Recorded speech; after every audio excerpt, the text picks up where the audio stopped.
In today's video, I'm going to teach you how to record payment processing fees in QuickBooks Online.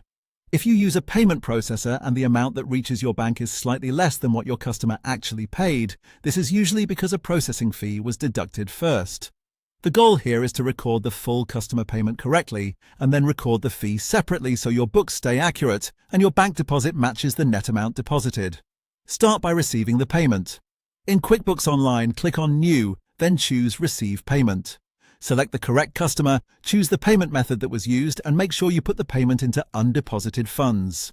This is an important part of the workflow because it lets you group the payment into a bank deposit afterward, instead of sending it straight to the bank at the full amount. That gives you a clean way to account for the fee that was withheld.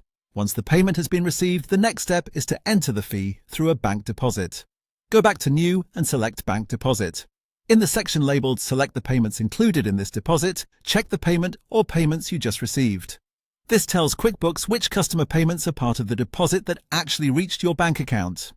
Next, move down to the Add Funds to this deposit section near the bottom. In the Receive Fund and From field, choose either the customer name or the name of the payment processor, depending on how you prefer to track it.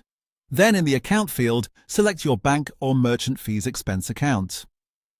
This is the expense account where the processing fee should be recorded so it shows up properly in your financial reports. Now enter the fee amount as a negative number. For example, if the processor took a $1.50 fee, enter negative 1.4.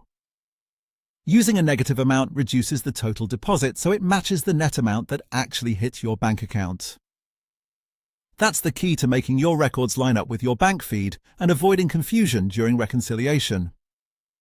Before you save, quickly review the deposit total and make sure it matches the amount shown by your bank. If it does, you've recorded both the customer payment and the processing fee correctly.